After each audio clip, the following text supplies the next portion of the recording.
परम पूजनीय स्वामी जी, भारत स्वाभिमान के सभी सम्माननीय बहनों भाइयों, विश्व मुक्त खेती और समृद्ध किसान, इस विषय पर मैं आपसे बात करूंगा। हमारे भारत देश में एक बहुत पुरानी कहावत है और उस कहावत में ऐसा कहा जाता है, उत्तम खेती मध्यम बान, करे चाकरी कुकर निदान। ये हिंदी में कहावत है। इसका अर्थ ये होता है कि खेती जीवन में सबसे उत्तम काम है, सबसे अच्छा काम है, सर्वश्रेष्ठ काम है। और व्यापार करना मध्यम दर्जे का काम है, बीच के स्तर का काम है। और नौकरी करना किसी की भी, ये सबसे निचले दर्जे का काम है। इसको कुत्ते जैसा काम माना गया है कि जो कुत्ता करता है वो काम नौकरी करने जैसा है। करे चाकरी कुकर निदान, कुकर कुत्ते को कहते हैं। तो हमारे यहां नौकरी करना सबसे खराब काम है, व्यापार करना उससे थोड़ा बेहतर काम है, और खेती करना सबसे अच्छा, सबसे उत्तम काम है। ये भारत में हजारों साल से चला आया। लेकिन पिछले 25-30 वर्षों में कुछ उल्टा हो गया हमारे देश में।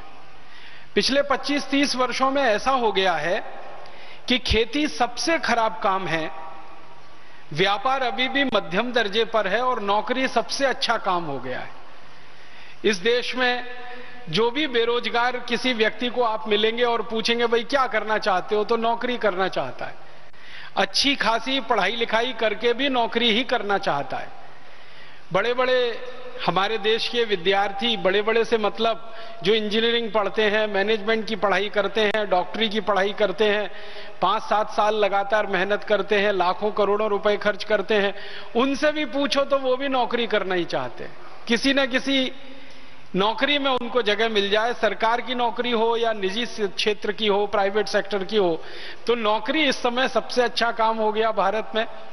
व्यापार अभी भी मध्यम दर्जे पर है, और खेती सबसे खराब काम हो गया।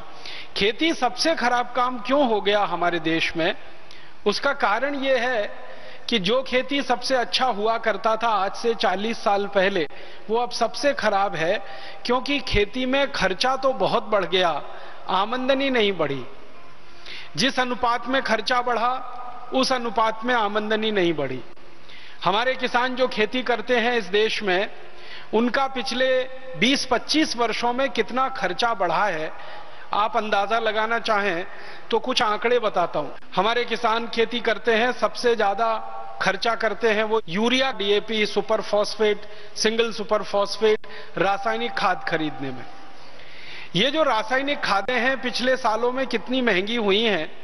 1990-91 में यूरिया का एक पैकेट लगभग 60 से 70 रुपए के बीच में आता था, और एक पैकेट 50 किलो का होता था।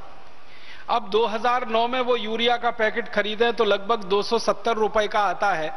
वो सरकारी आंकड़ा है। और अगर गैर सरकारी आंकड़े की बात करूं तो यूरिया का 50 किलो का बोरा 350-400 रुपए तक भी बिकता जाता है हमारे देश में, जिसको ब्लैक में बिक्री हम कहते हैं। इसी तरह एक जमाने में 3-4 रुपए किलो तक डीएपी आता था, अब वो डीएपी 23 रुपए किलो है। एक जमाने में 2-2.5 रुपए किलो का सिंगल सुपर फॉस्फेट होता था, 40 रुपए किलो है। माने अगर आप इसको अनुपात में निकालें या गुने में निकालें तो यूरिया पिछले 10-15 वर्षों में 7 गुना महंगा हो गया, डीएपी तो लगभग 8 से 9 गुना महंगा हो गया, सिंगल सुपर फॉस्फेट 7-8 गुना महंगा हो गया। इसी तरह से किसान के काम आने वाला डीजल, जो कभी 3-3.5 रुपए लीटर बिका करता था, अब 38-40 रुपए लीटर, 10 गुना महंगा हो गया। माने किसान के खर्चे लगातार बढ़ रहे हैं, 5 गुने, 7 गुने, 8 गुने, 10 गुने। और किसान जो रासायनिक कीटनाशक और जंतुनाशक खरीदते और इस्तेमाल करते रहे हैं, जो जंतुनाशक, जो रासायनिक कीटनाशक 100 रुपए लीटर, 150-200 रुपए लीटर आते थे, आज उनकी कीमत 15,000 रुपए लीटर तक पहुंच गई।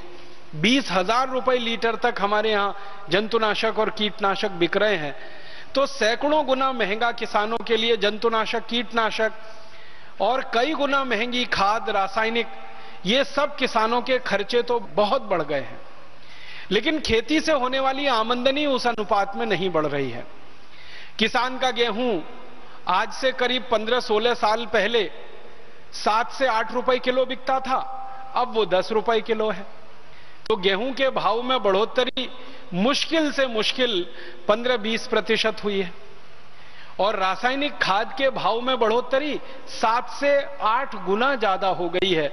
अगर प्रतिशत में आप निकालेंगे तो सैकड़ों प्रतिशत में वृद्धि हुई है खाद की कीमत में, लेकिन गेहूं की कीमत जो खरीदने वाली है सरकार के द्वारा 20% की ही वृद्धि हुई है। इसी तरह धान की बात करें, आज धान खरीदा जाता है सारे भारत देश में 700 से 800 रुपए क्विंटल और आज से 12-13 साल 15 साल पहले तक खरीदा जाता था 500 रुपए क्विंटल। तो धान की कीमत में भी 20-25% की बढ़ोतरी हुई है।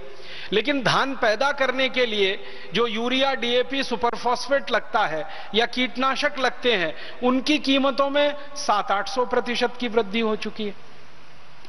तो किसान जो बेचे उसकी कीमत तो ज्यादा बढ़ती नहीं है, किसान जो बाजार से खरीदे वो कई गुना ज्यादा महंगा हो गया है। तो पूरी की पूरी खेती घाटे में चली गई है।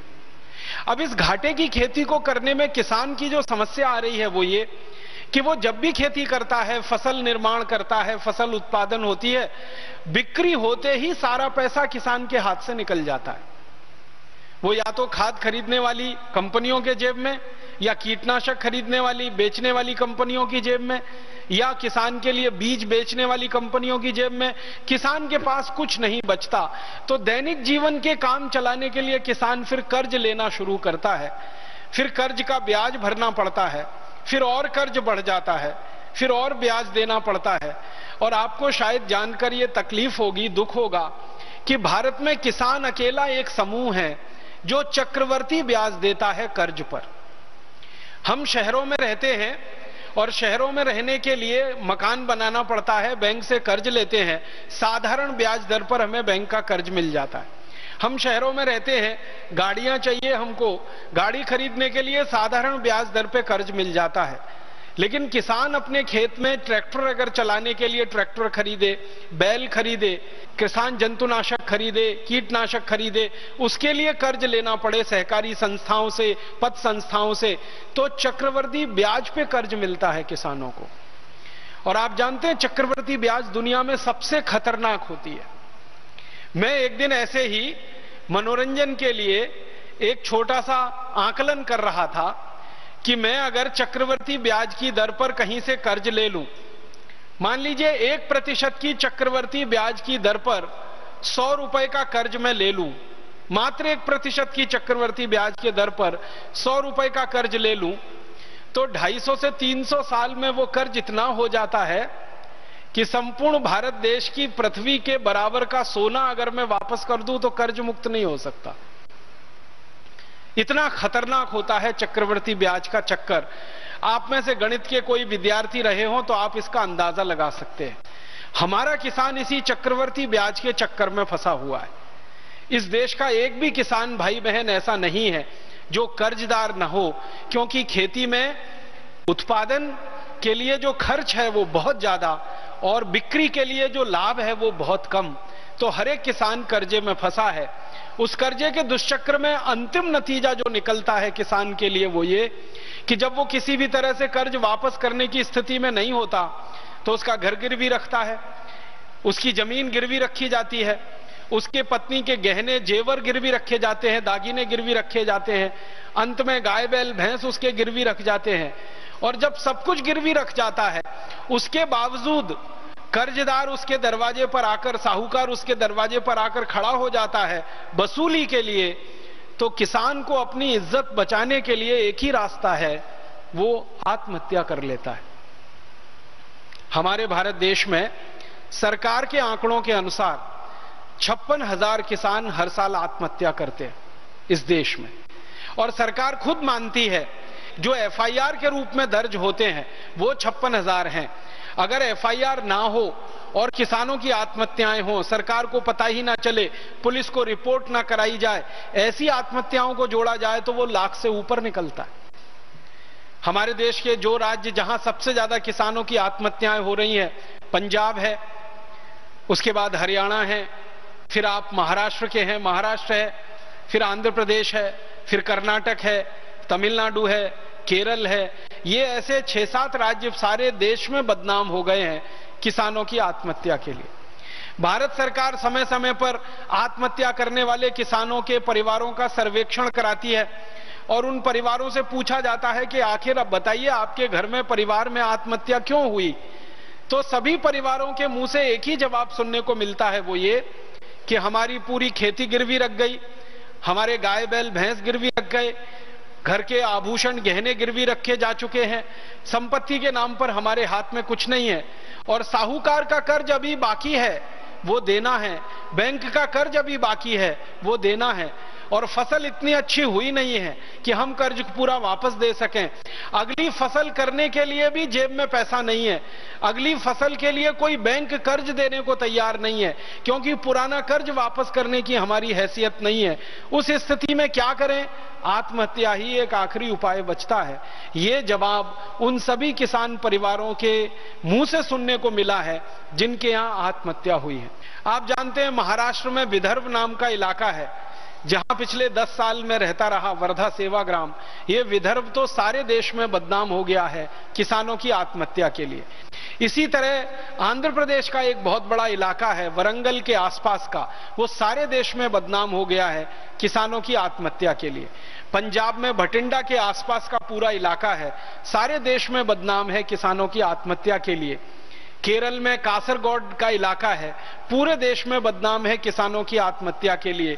कर्नाटक में उत्तरी कर्नाटक, दक्षिणी कर्नाटक बदनाम हो रहा है किसानों की आत्महत्या के लिए। धीरे धीरे ये बीमारी गहरी होती जा रही है। आखिर आप जरा सोचिए अपने दिल पर हाथ रख के कि कोई किसान अपनी जिंदगी को खत्म कर ले, ये तो अंतिम फैसला है, और ये अंतिम फैसला कितने बड़े दर्द के बीच वो करता होगा। कोई व्यक्ति सामान्य रूप से मरना नहीं चाहता। जिसने जीवन पाया है वो जीवन के आखिरी समय तक संघर्ष करता है जिंदा रहने के लिए, लेकिन किसान हमारे देश में इतना संवेदनशील बन गया है कि वो जीवन को ही खत्म कर लेता है 1 मिनट में।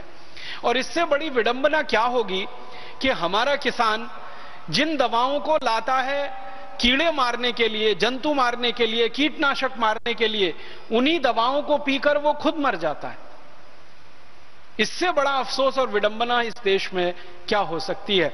और ये सारा का सारा दुष्चक्र हमारे देश में किसानों के कर्जे में फंसकर आत्महत्या करने का, ये जुड़ा हुआ है खेती के घाटे से, और खेती का घाटा जुड़ा हुआ है उस व्यवस्था से जिसमें किसान के काम आने वाला यूरिया, डीएपी, सुपर फॉस्फेट तो महंगा होता जाए, कीटनाशक, जंतुनाशक तो महंगा होता जाए, किसान के बीज तो महंगे होते जाएं, लेकिन किसान के द्वारा उत्पादित की जाने वाली वस्तुएं लगातार सस्ती से सस्ती बिकें और कम से कम पैसा किसानों को मिले। कारण क्या है इसका? किसानों के द्वारा जो उत्पादित की जाने वाली वस्तुएं हैं, गेहूं, चना, दाल आदि आदि सैकड़ों हजारों किस्म की चीजें किसान भाई पैदा करते हैं, इनका सस्ते से सस्ता बिकने का कारण है अंग्रेजों सरकार के द्वारा बनाया गया एक कानून जो भारत में आजादी के 63 साल के बाद भी चल रहा है, और वो कानून का नाम है एग्रीकल्चरल प्राइस कमीशन एक्ट। इस कानून में व्यवस्था यह है कि किसान जो भी कुछ पैदा करेंगे उसका भाव किसान खुद तय नहीं करेंगे, सरकार उसका भाव तय करेगी। और सरकार जब इसका भाव तय करती है खेती के द्वारा उत्पादित वस्तुओं का, तो उसमें सबसे बड़ा धोखा किसानों के साथ होता है वो ये कि किसान जो गेहूं, चना, चावल, दाल आदि पैदा करता है, इसको पैदा करने के लिए किसान जो मेहनत करता है, जो श्रम करता है, उस श्रम का, उसकी मेहनत का मूल्य सरकार उसको नहीं देती है।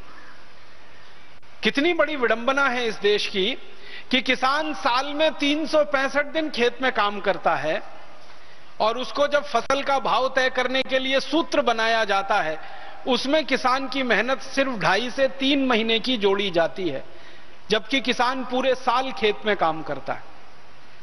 365 दिन खेत में काम करता है किसान, और 120 दिन की उसके श्रम की कीमत उसके फसल के मूल्य को तय करने में जोड़ी जाती है। मतलब सीधा सा ये है कि 8 से 9 महीने का किसान का जो श्रम है वो बेकार का श्रम होता है, वो बिना किसी पैसे के सरकार के द्वारा गणना उसकी कर दी जाती है। एक तो सबसे बड़ा धोखा ये है कि 365 दिन किसान काम कर रहा है, उसका श्रम सिर्फ 3 से 4 महीने का जोड़ा जाएगा। दूसरा धोखा किसानों के साथ ये होता है वो ये कि किसान जो खेत में मेहनत करता है उस श्रम का मूल्य भारत में सबसे कम लगाया जाता है। अगर कोई व्यक्ति बैंक में नौकरी करे, चतुर्थ क्लास कर्मचारी होने की स्तर की, उसका भी श्रम का मूल्य किसानों से ज्यादा है। हमारे देश के बैंक में काम करने वाला चतुर्थ श्रेणी का कर्मचारी एक दिन में बड़े आराम से 300 से 400 रुपए अपनी मेहनत का, श्रम का मूल्य पा लेता है, लेकिन किसान को अपनी मेहनत का, अपने श्रम का एक दिन का मूल्य 100 रुपए से ज्यादा कभी सरकार के द्वारा दिया नहीं जाता। और ये 100 रुपए भी पिछले 2-3 वर्षों में हुआ है। 2-3 वर्ष पहले तक तो 60 रुपए ही गिना जाता था किसान की मेहनत का एक दिन का मूल्य। और इससे भी बड़ा दुख है, अफसोस है, वो ये कि किसान काम करता है खेत में अकेले नहीं, पूरे परिवार के साथ, लेकिन जब उसके श्रम का मूल्य जोड़ा जाता है तो सिर्फ अकेला। उसका पूरा परिवार काम करता, उसकी पत्नी काम करती है, बच्चे काम करते हैं, उनका श्रम का मूल्य सरकार जोड़ती ही नहीं है उसमें। और इस कारण से खेती के द्वारा पैदा होने वाली हर चीज इस देश में बहुत सस्ती है। गेहूं 10-11 रुपए किलो, चावल 6-7 रुपए किलो में सरकार खरीद लेती है, कपास वगैरह 12 से 15 रुपए किलो में खरीद लिया जाता है, बहुत आंदोलन हो तो 20 रुपए किलो का भाव मिल जाता है। शुगर केन, गन्ना, वो सबसे सस्ता खरीदा जाता है इस देश में किसानों के खेतों में से। और सबसे एक और मुश्किल की बात है कि किसानों से ये सब सरकार खरीद लेती है और उसका भुगतान 1-1 साल तक किसानों को नहीं होता। आप सब महाराष्ट्र के रहने वाले हैं, गन्ना बेचने के लिए किसान जो जो मिलों में जाता है, शुगर मिल में जाता है, वहां के रिकॉर्ड्स आप चेक कर लीजिए, किसी भी किसान को कोई भी शुगर मिल तुरंत भुगतान नहीं करती। 6 महीने के बाद, 8 महीने के बाद, साल भर के बाद, कहीं कहीं तो 2-2 साल के बाद। और ये जो महाराष्ट्र की कहानी है वो पूरे देश की कहानी है।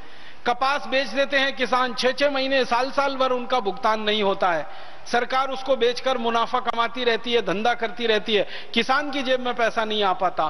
तो इन सब कारणों से किसान की आमदनी हमेशा कम रहती है और खर्चे उसके हमेशा से ज्यादा रहते हैं।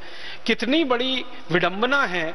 आप इसको दूसरे तरीके से सोचने की कोशिश करिए कि अगर मैं किसान हूं, आप किसान हैं, बाजार में जाकर एक साबुन खरीदें 15 रुपए का, तो 15 रुपए का 100 ग्राम साबुन खरीदने के लिए 1.5 किलो गेहूं बेचना पड़ जाएगा। 15 रुपए का 100 ग्राम साबुन खरीदने के लिए कम से कम 2 किलो धान बेचना पड़ जाएगा।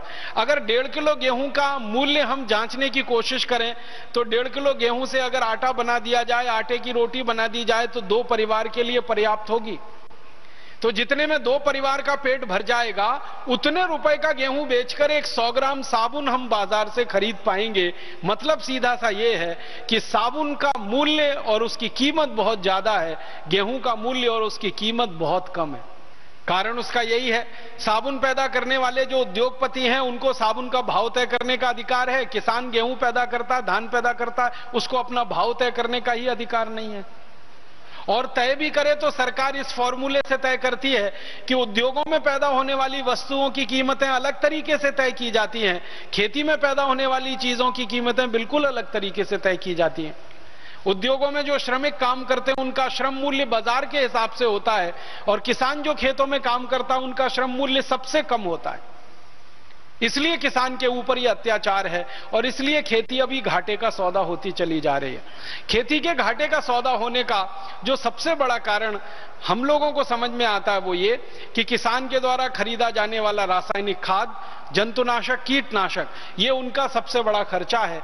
एक औसतन अगर मैं बात करूं तो किसान की जिंदगी की आमदनी का 60% हिस्सा रासायनिक खाद खरीदने में चला जाता है, 20% हिस्सा जंतुनाशक और कीटनाशक खरीदने में चला जाता है, और बाकी का जो 20% बचा हुआ किसान का हिस्सा होता है वो उसकी दैनिक जीवन के काम करने में खर्च हो जाता है। बेटे बेटियों का विवाह करना है, उनकी पढ़ाई करनी है, मुकदमेबाजी है, उसमें बिजली का बिल है और दूसरे तरह के खर्चे में बाकी 20% निकल जाता है। किसान के पास जमा कुछ भी नहीं बचता, इसलिए वो हमेशा कर्जदार रहता है। इसका मतलब बिल्कुल सीधा है, किसान की जिंदगी के जीवन के खर्चे को अगर हम अलग कर दें जो 20% का है, तो बाकी का जो 80% का खर्चा किसान की जिंदगी का है वो तो रासायनिक खाद, जंतुनाशक और कीटनाशक का ही है। और पिछले आजादी के 40-45 वर्षों में खासकर किसानों के बीच में सरकार के द्वारा एक बहुत बड़ा दुष्प्रचार किया गया है, वो ये कि किसान अगर रासायनिक खाद नहीं डालेंगे तो उत्पादन नहीं होगा, कीटनाशक नहीं डालेंगे तो फसल खत्म हो जाएगी, जंतुनाशक नहीं डालेंगे तो फसल चौपट हो जाएगी।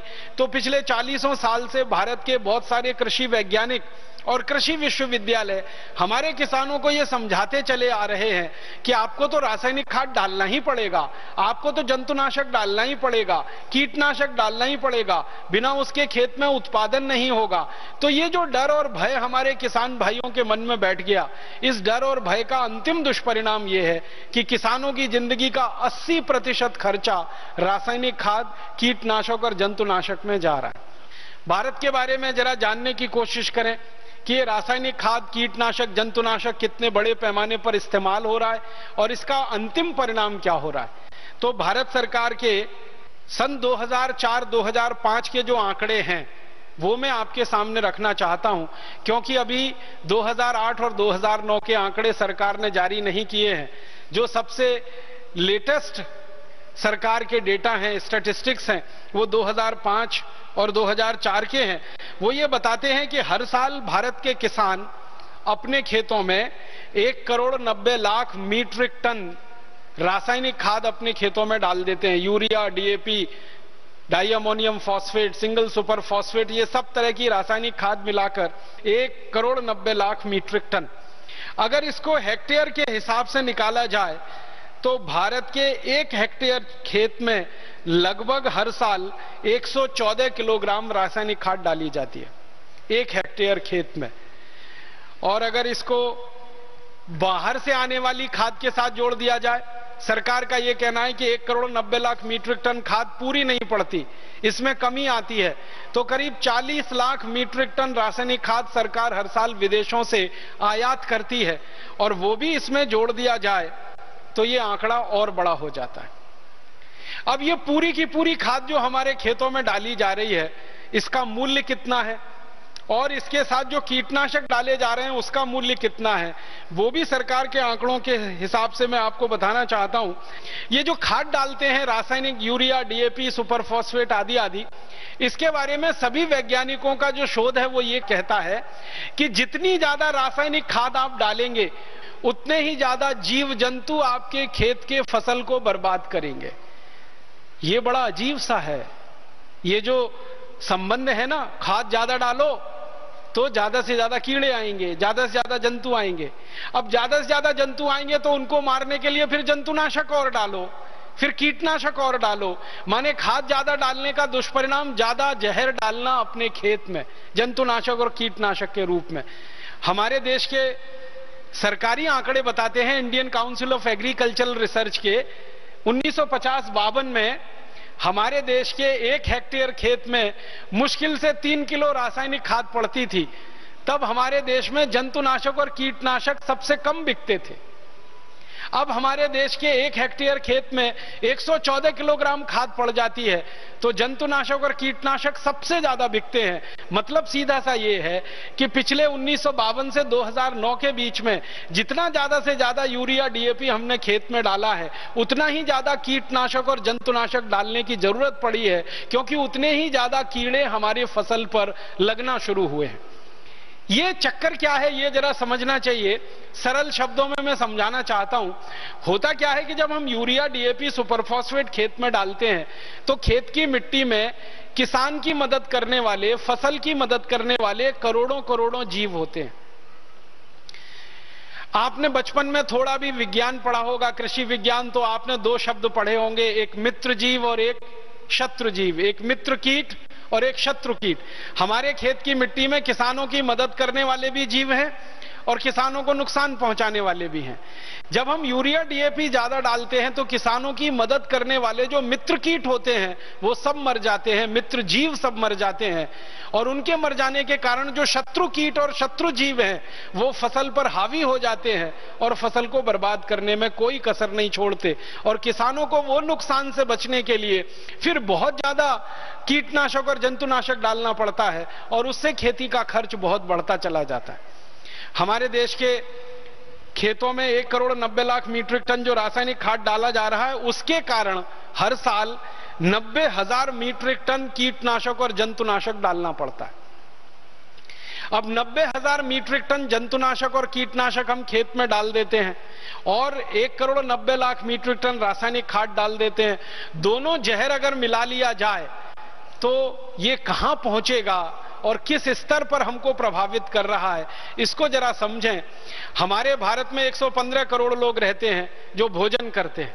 आपको मालूम है जितना रासायनिक खाद, जंतुनाशक, कीटनाशक हम खेत में डालेंगे वो सब मिट्टी में जाएगा, मिट्टी से पौधों की जड़ों में आएगा, पौधों की जड़ों से तने में आएगा, पत्ते में आएगा, फल में आएगा और अंतिम रूप से वो आपके पेट में आएगा। अगर खेत में गेहूं पैदा किया गया यूरिया डीएपी से और उसमें कीटनाशक जंतुनाशक डाला गया तो उस गेहूं को जो भी खाएगा उसके पेट में वो कीटनाशक जहर जाएगा ही, उसके पेट में वो रासायनिक खाद का जहर जाने ही वाला है। इसी तरह से धान के खेत में, इसी तरह से दालों के, सब्जियों के खेत में, जो भी खेत में आप डालेंगे अंतिम रूप से वो आपके पेट में आने वाला है। तो उस हिसाब से कुछ मैंने निकालने की, जानने की कोशिश की तो पता ये चला कि एक साल में जितना कीटनाशक हमारे खेतों में डाला जाता है और एक साल में जितना यूरिया डीएपी रासायनिक खाद खेतों में डाला जाता है अंत में वो हमारे पेट में आता है। तो भारत देश के हर व्यक्ति के पेट में साल में 1 किलो 700 ग्राम तो रासायनिक खाद चला जाता है, 1 किलो 700 ग्राम। और कीटनाशकों का जो जहर है, इंसेक्टिसाइड, पेस्टिसाइड्स का, वो करीब करीब 200 ग्राम हमारे हर व्यक्ति के पेट में चला जाता है। माने हर साल भारत का व्यक्ति 1 किलो 700 ग्राम तो यूरिया डीएपी सुपरफॉस्फेट खा रहा है और करीब 200 ग्राम भारत का हर व्यक्ति कीटनाशक, जंतुनाशक, जिनको अंग्रेजी भाषा में कहते हैं chlorpyrifos, dichromate, monocrotophos, DDT, endosulfan, malathion, parathion, benzene hexachloride आदि आदि नामों से जिन कीटनाशक और जंतुनाशकों को हम जानते हैं, ये हर साल हर व्यक्ति के पेट में 200 ग्राम जा रहे हैं और रासायनिक खाद के रूप में 1 किलो 700 ग्राम जा रहे हैं।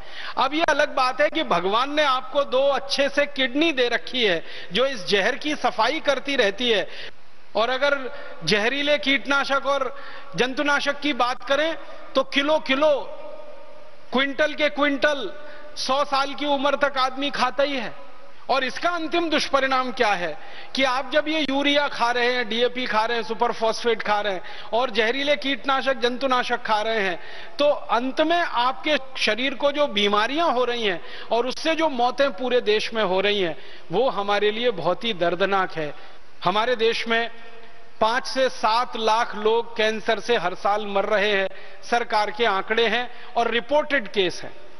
हमारे देश के आईसीएमआर के डॉक्टर कहते हैं कि अनरिपोर्टेड केस को जोड़ लें तो ये 10 लाख से भी ऊपर निकल सकते हैं।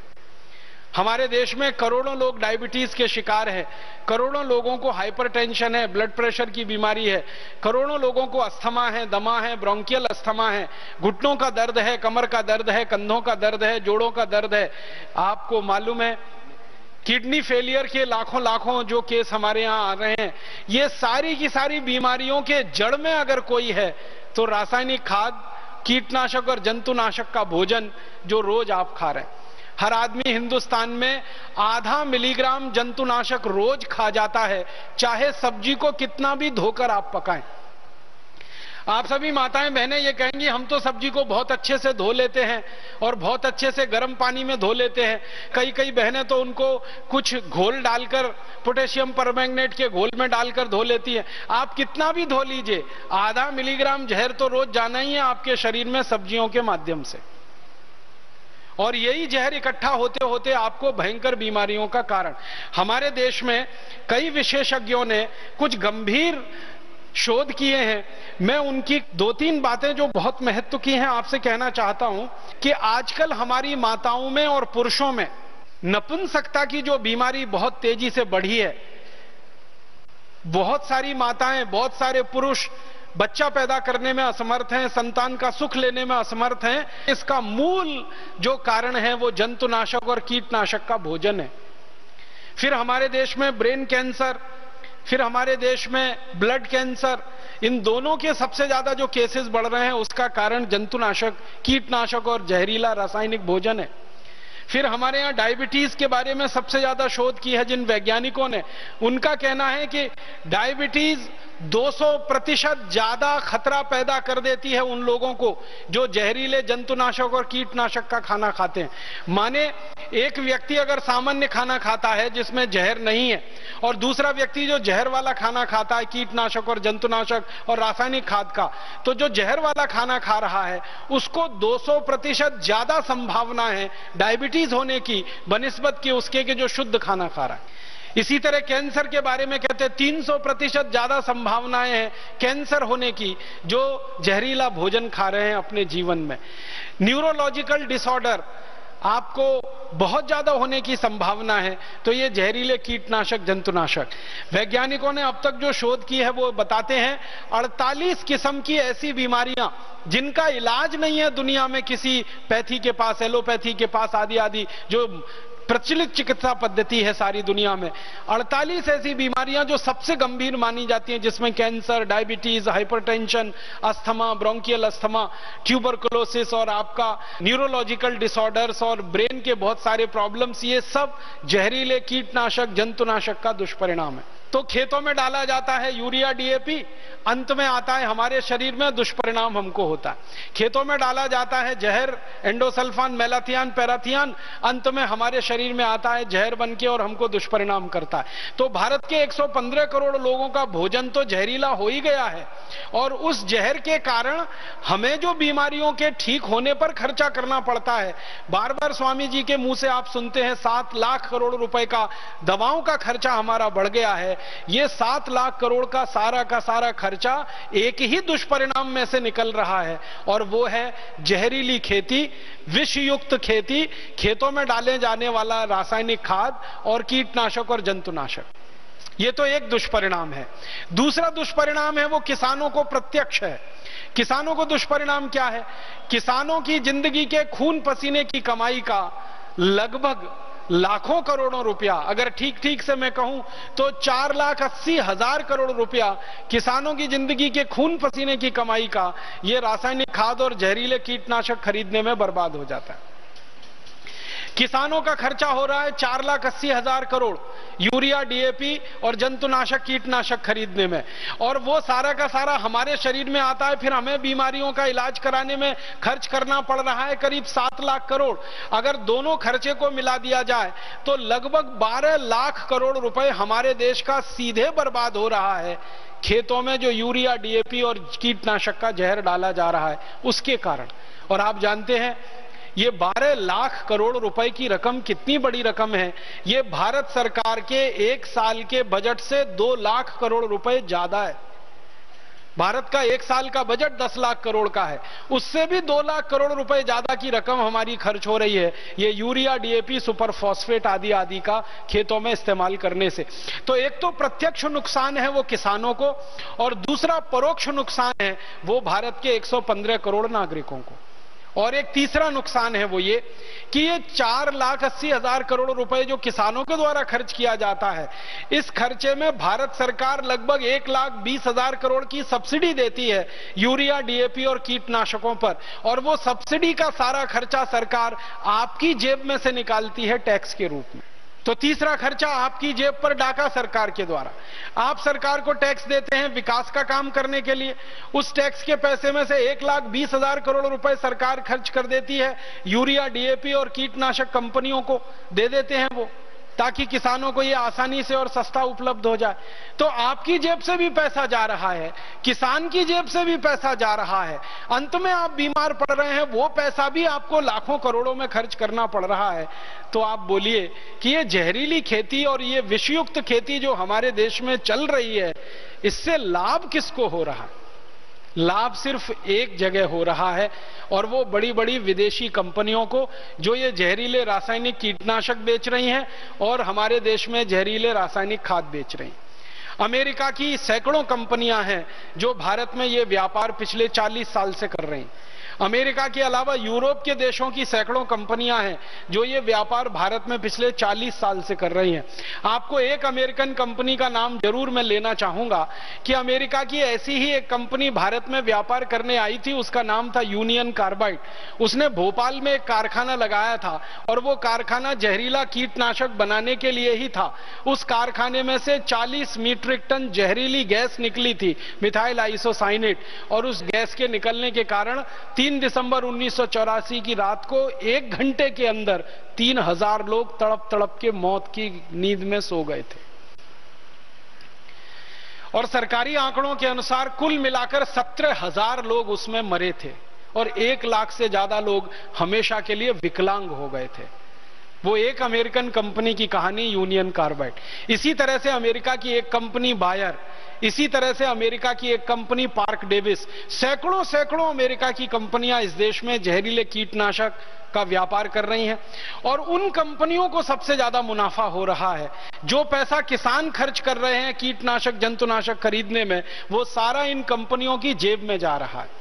और रासायनिक खाद जो हमारे देश के किसान खरीद रहे हैं, उसका पैसा भी भारत देश से बाहर जा रहा है, क्योंकि रासायनिक खाद बनाने के लिए केमिकल की जरूरत पड़ती है। उस केमिकल का नाम है नेफ्था, और यह केमिकल भारत में ज्यादा पैदा नहीं होता, यह विदेशों से आयात करना पड़ता है, क्योंकि यह केमिकल पेट्रोलियम बाई प्रोडक्ट है और भारत में पेट्रोल ज्यादा पैदा होता नहीं, कच्चा तेल ज्यादा पैदा होता नहीं। तो जिन देशों में कच्चा तेल ज्यादा पैदा होता है वहां से नेफ्था खरीदना पड़ता है, फिर उससे हम ये रासायनिक खाद बनाते हैं।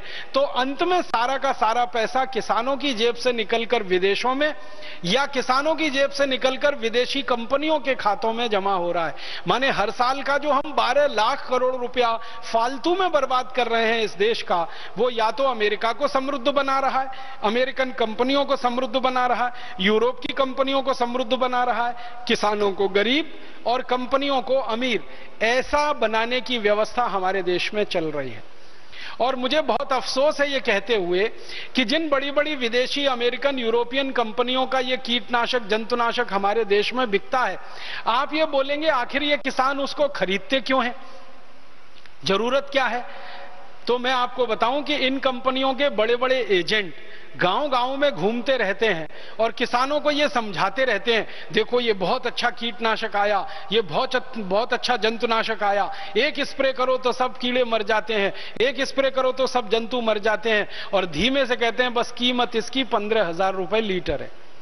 फिर किसान को समझाया जाता है कि 15,000 रुपए लीटर भी तुमको महंगा नहीं पड़ेगा, क्योंकि एक कीटनाशक है जो 1500 रुपए लीटर है, वो तुम 35-40 बार स्प्रे करोगे, उससे अच्छा यह है कि ये 15,000 रुपए लीटर का 1-2 बार ही स्प्रे कर लो।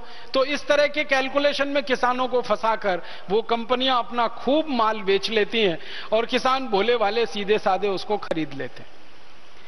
किसानों से जब हम बात करते हैं कि भाई आप इनके चक्कर में क्यों फंस जाते हैं, तो वो अपनी राम कहानी सुनाते हैं। वो कहते हैं कीड़ा आ गया फसल पर, अब क्या करें, फसल चौपट हो जाएगी, उसको बचाना है, क्योंकि अगला फसल लगाने के लिए कर्ज लेना है, कर्ज के लिए ब्याज देना है, तो पैसे तो हाथ में चाहिए, तो फसल बर्बाद होते हुए हम नहीं देख सकते, तो किसी भी कीमत पर यह फसल बचानी है, इसके लिए कितना भी बड़ा खर्च हम करने को तैयार हो जाते हैं। ये किसानों की अपनी कहानी। तो ये दोनों तरह से दुष्चक्र चलता है और अंत में किसान पिसता है और आप सब इस जहरीले आक्रमण के शिकार होकर बीमारियों में फंसते चले जाते हैं। मैं आपको एक छोटी सी जानकारी और देना चाहता हूं कि हमारे देश में ये जो कंपनियां जहर बेच रही हैं, ये जहर किस किस राज्य में कितना कितना बिक रहा है और कैसे उनका इस्तेमाल किसानों के बीच में करवाया जा रहा है, कुछ राज्यवार आंकड़े हैं। सबसे ज्यादा ये जहर जो डाला जा रहा है वो उत्तर प्रदेश में है। उत्तर प्रदेश में एक साल में 6,855 मीट्रिक टन जहर डाल दिया जाता है खेत में, पेस्टिसाइड और इंसेक्टिसाइड के रूप में। फिर उत्तर प्रदेश के बाद दूसरा नंबर है पंजाब का। पंजाब में हर साल 6,900 मीट्रिक टन जहर डाल दिया जाता है कीटनाशक और जंतुनाशक का। फिर तीसरे नंबर पे है हरियाणा, जहां 4,520 मीट्रिक टन जहर डाल दिया जाता है हर साल। फिर उसके बाद गुजरात है, फिर आंध्र प्रदेश है, फिर उसके बाद मध्य प्रदेश है, फिर महाराष्ट्र है, फिर ऐसे हिंदुस्तान के 33 राज्य हैं। कुल मिलाकर मैंने आपको बताया 90,000 मीट्रिक टन है।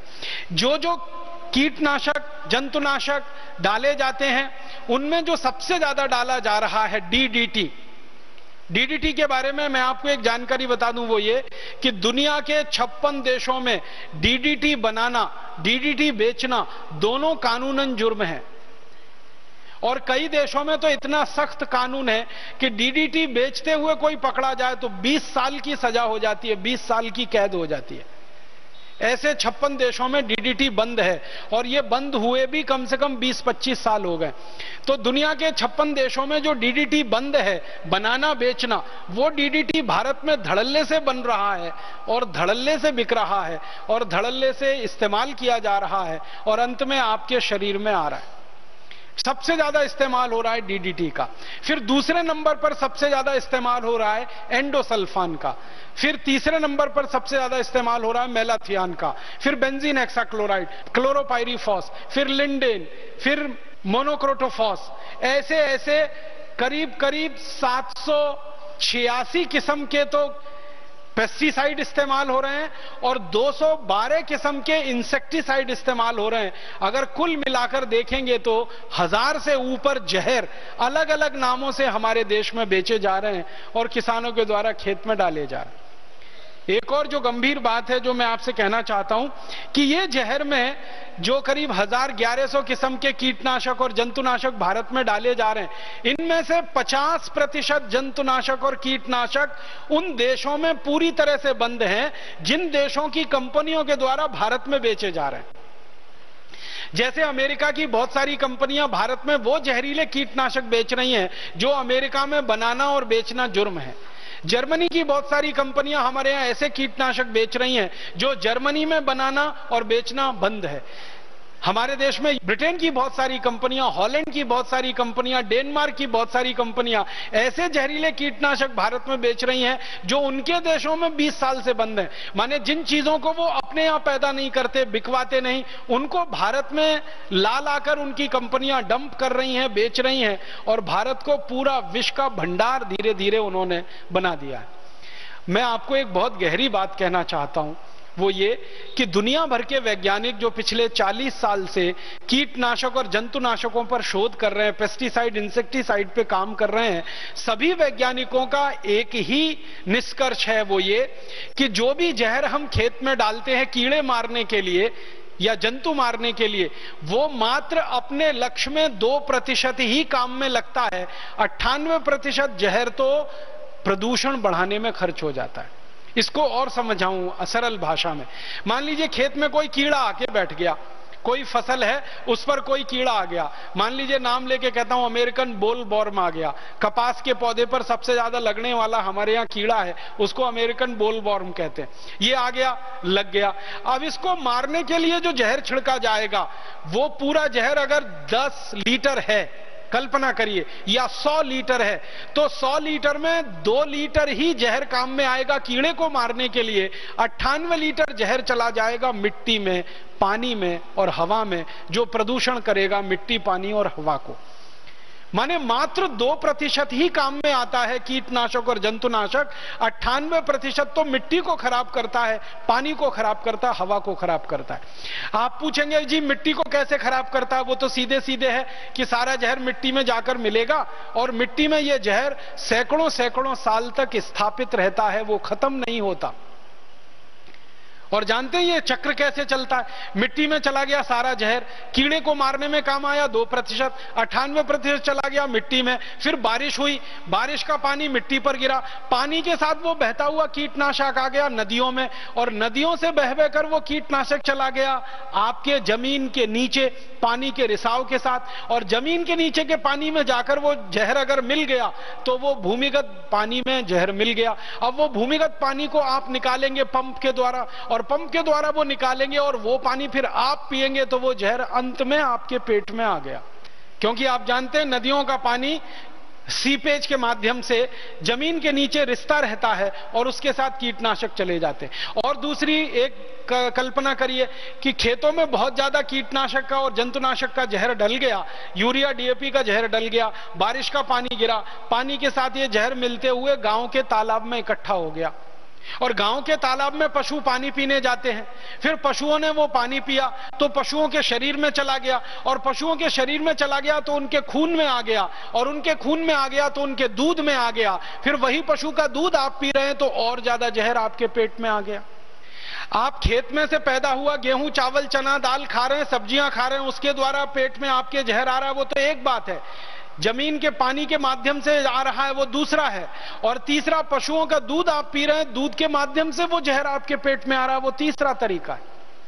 और फिर उसके बाद क्या होता है, आप में से बहुत सारे किसान भाई बहन इस बात को जानते हैं। नासिक जिले से यहां अगर कोई आए हुए कार्यकर्ता हैं तो नासिक में अंगूर की द्राक्ष की बहुत जबरदस्त खेती होती है, और आप जाकर देखिए कि किस तरह से उस पर फव्वारा फेंका जाता है, ऑक्सैलिक एसिड का किस तरह से स्प्रे किया जाता है।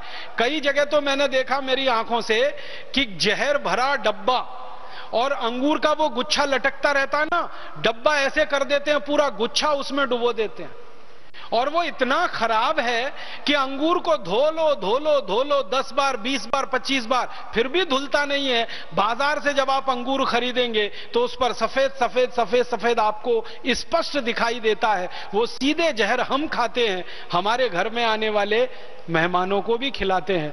मेहमानों को देवता कहते हैं, देवताओं को अंगूर के रूप में जहर परोसते हैं, और वो जहर खाली अंगूर के रूप में हमारे शरीर में नहीं आता। उन अंगूरों को सुखाया जाता है, उसकी किशमिश बनती है, उन अंगूरों को सुखाया जाता है और उसका कुछ सूखा मेवा बनाते हैं, अंत में वो फिर खाते हैं, वो हमारे शरीर में आता है। इसी तरह टमाटर पे स्प्रे होता है, इसी तरह भिंडी पर स्प्रे होता है, इसी तरह बैंगन पर स्प्रे होता है। कोई ऐसा फल और सब्जी अब बच नहीं पाया जहां पर यह स्प्रे ना हो। तो हर तरीके से यह सारा जहर या तो मिट्टी को खराब करेगा, पानी को खराब करेगा, हवा को खराब करेगा। जब आप स्प्रे करेंगे तो बहुत सारा जहर हवा में मिलेगा, हवा के कणों के साथ वो पूरी जगह फैलेगा, वो श्वास के रास्ते आपके शरीर में अंदर जाएगा। तो हर तरीके से ये दुष्परिणाम जो हो रहा है वो हमारे शरीर को हो रहा है। किसानों की बर्बादी तो पैसे के रूप में है, और हमारी बर्बादी शरीर के स्वास्थ्य के खत्म हो जाने के रूप में है। ये बहुत बड़ा दुष्चक्र, एक तरह का षड्यंत्र हमारे देश में बना है और चल रहा है। आपके मन में एक सवाल आएगा कि आखिर ये सारा का सारा यूरिया डीएपी या जहरीला कीटनाशक बनाना किसने शुरू किया सबसे पहले दुनिया में, कहां से ये आया, किसने बनाया, किसने इस पर खोज की, किसने इस पर शोध किया? ये अगर आपके मन में सवाल आए तो इसका उत्तर मैं देना चाहता हूं, वो ये कि दुनिया में सन 1939 से 1945 के बीच में एक युद्ध हुआ था जिसको हम सब कहते हैं द्वितीय विश्व युद्ध। इस दूसरे विश्व युद्ध में एक तरफ जर्मनी नाम का देश था, एक तरफ ब्रिटेन नाम का देश था। ब्रिटेन एक तरफ और ब्रिटेन के सहयोगी देश एक तरफ, जर्मनी एक तरफ और जर्मनी के सहयोगी देश एक तरफ। जर्मनी के साथ जापान था, ब्रिटेन के साथ और दूसरे देश थे। ये दो देशों के समूह बन गए थे और इनमें भयंकर लड़ाई हुई थी, और इस युद्ध में लाखों करोड़ों अरबों रुपए के हथियार बेचे गए थे। इन हथियारों को बनाने के लिए रासायनिक चीजों की जरूरत थी, केमिकल्स की जरूरत थी। आप जानते हैं कि रासायनिक हथियार बनाने के लिए केमिकल्स चाहिए, रसायन चाहिए। तो वो रसायन बनाने के लिए बहुत सारी कंपनियां यूरोप में स्थापित हुई थी। उन कंपनियों में तरह तरह के जहरीले रसायन बनाए जा रहे थे दूसरे विश्व युद्ध को लड़ने के लिए हथियार के रूप में। जब दूसरा विश्व युद्ध खत्म हो गया 1945 में, तो उन कंपनियों को भी खत्म हो जाना चाहिए था जो रसायन बनाने वाली कंपनियां थी। लेकिन युद्ध तो खत्म हो गया, रसायन बनाने वाली कंपनियां जिंदा रहीं, उनका उत्पादन बंद नहीं हुआ, क्योंकि यूरोप के देशों का यह कहना था कि अगर इन कंपनियों को हमने बंद करा दिया और इसमें उत्पादन बंद हो गया तो उनके लाखों करोड़ों लोग बेरोजगार हो जाएंगे। तो बेरोजगारी नहीं बढ़ानी है, इसलिए रसायनों का उत्पादन चालू रहा, लेकिन युद्ध बंद हो गया। तो युद्ध बंद होने के बाद उन रसायनों का कहां इस्तेमाल हो सकता है, इस पर यूरोप के देशों ने और विशेषकर ब्रिटेन के वैज्ञानिकों ने बहुत शोध किया, रिसर्च किया।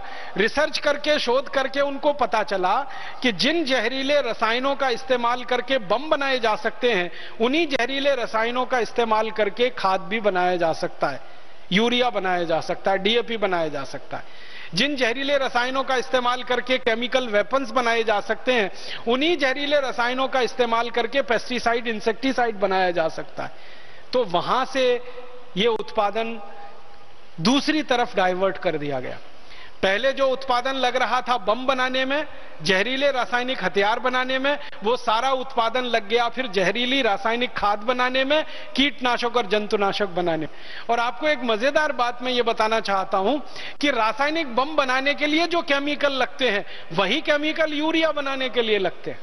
रासायनिक बम बनाने के लिए जो केमिकल इस्तेमाल होते हैं वही केमिकल पेस्टिसाइड और इंसेक्टिसाइड बनाने के लिए इस्तेमाल होते हैं। केमिकल सेम है, एक ही जैसे हैं, बस उनकी मात्रा में कमी ज्यादा की जाती है। बम बनाने के लिए बहुत ज्यादा मात्रा में और बहुत कंसंट्रेटेड रूप में इस्तेमाल होते हैं, और रासायनिक खाद बनाने के लिए कम मात्रा में और डाइल्यूटेड फॉर्म में इस्तेमाल होते हैं। बस अंतर इतना ही है, लेकिन इस्तेमाल दोनों जगह एक ही है।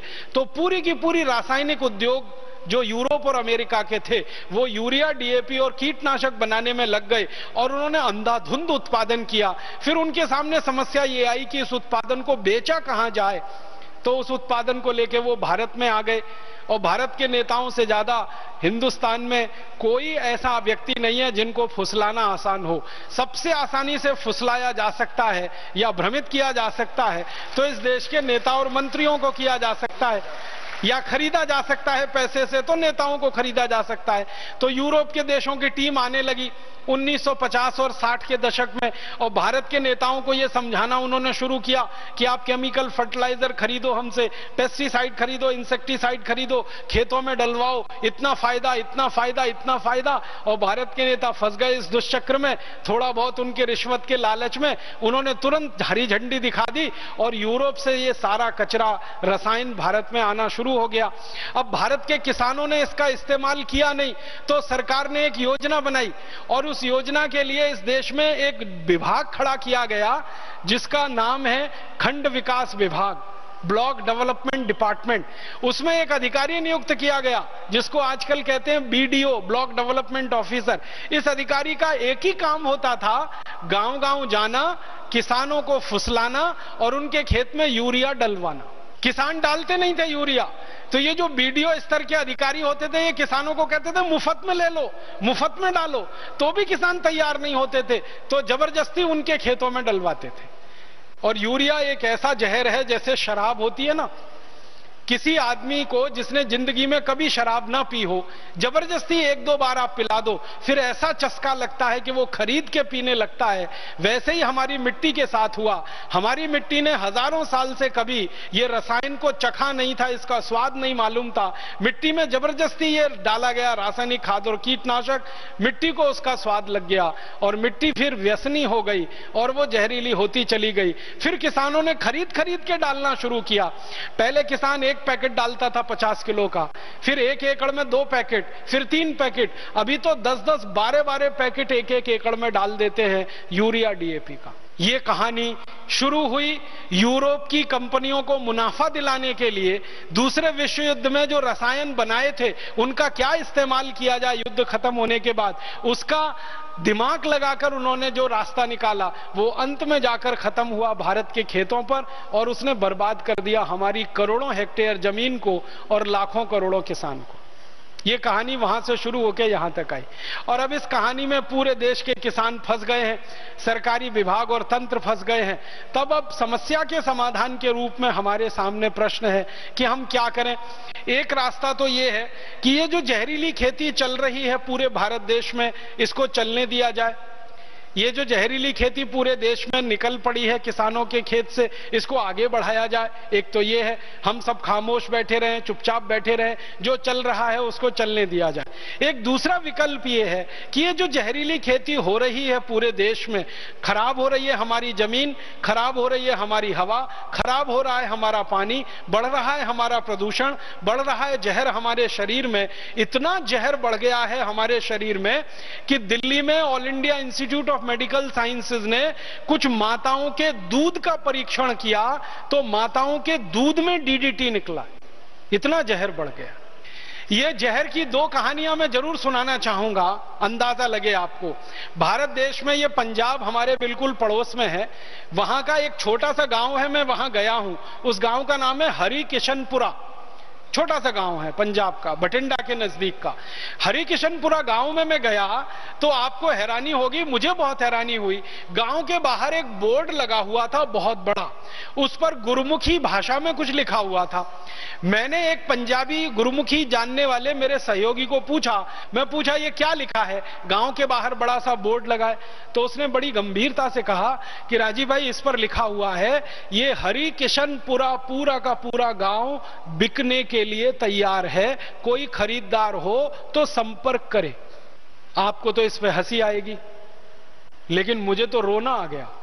मैंने कहा ये क्या लिखा? उसने कहा यही लिखा है। मैंने कहा सच? कि उसने कहा बिल्कुल सच, ये गांव बिकने को तैयार है।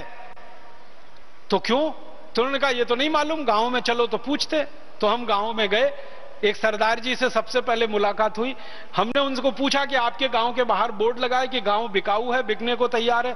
उसने कहा कि इस गांव का हर किसान परिवार 6 लाख रुपए का कर्जदार है, हम में से किसी में इतनी हैसियत नहीं है कि हम हमारा कर्ज वापस कर सकें, इसलिए हमने ये बोर्ड लगा दिया है कि कोई आए और हमारे गांव को खरीद ले, हर परिवार को 6 लाख रुपए दे दे, हम ये कर्ज हमारा चुकाना चाहते हैं और जिंदगी भर के लिए जो हमारा गांव खरीदेगा उसकी गुलामी करने को हम तैयार हैं। हम बहुत दुखी हैं, हम बहुत परेशान हैं, हर परिवार पर 6 लाख रुपए का कर्ज है।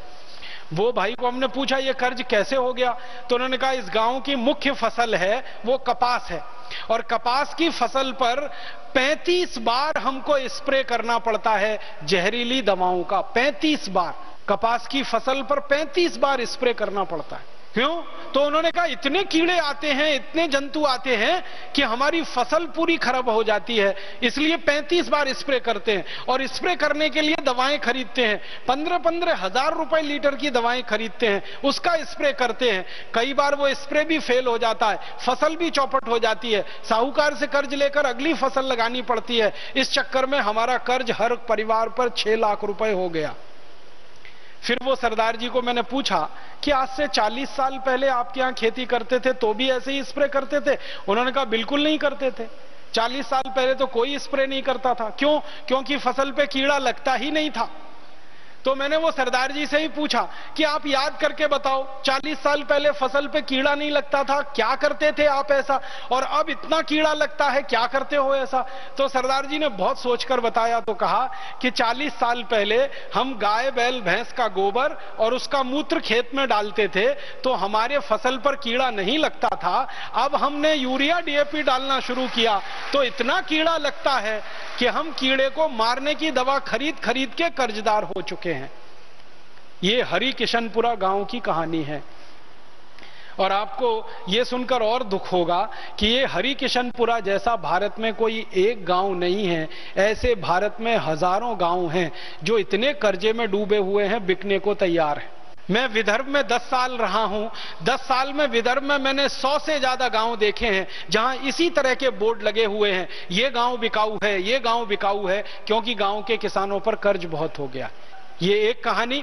एक और कहानी मैं सुनाना चाहूंगा आपको कि ये यूरिया डीएपी और जहरीले कीटनाशकों का क्या दुष्परिणाम होता है। मैं एक बार गया था केरल के जिले कासरगोड में। कासरगोड एक जिला है केरल का, कर्नाटक के बॉर्डर पे है। कर्नाटक का एक जिला है उडुपी। उडुपी जहां से समाप्त होता है, कासरगोड जिला वहीं से शुरू हो जाता है। तो उडुपी और कासरगोड के बीच का इलाका, वहां एक गांव है, उसका नाम है पडरे। पडरे गांव में सबसे ज्यादा खेती होती है काजू की, और काजू का फसल ऐसा ही फसल है जिसपे सबसे ज्यादा कीड़ा लगता है। जैसे कपास की फसल पर सबसे ज्यादा कीड़ा लगता है, वैसे ही काजू की फसल पर सबसे ज्यादा कीड़ा लगता है। पडरे गांव में करीब 4,500 एकड़ जमीन पर काजू के बागान हैं, काजू के पेड़ लगे हुए।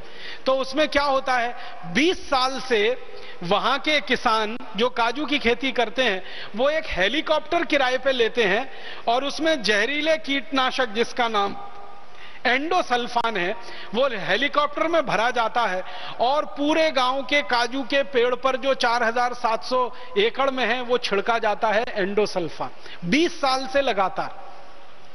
जब मैं पहली बार उस गांव में गया था तब उन्होंने बताया कि हम 20 साल से ये छिड़क रहे हैं, और लगातार वो छिड़कने का दुष्परिणाम क्या हुआ है कि वो मैंने आपको बताया 2% एंडोसल्फान तो कीड़े मारने में चला जाता है, 98% गांव के तालाब में जाके घुल जाता है। और गांव के तालाब का पानी गांव के लोग पीते हैं, तो उनके शरीर में वो एंडोसल्फान आ जाता है।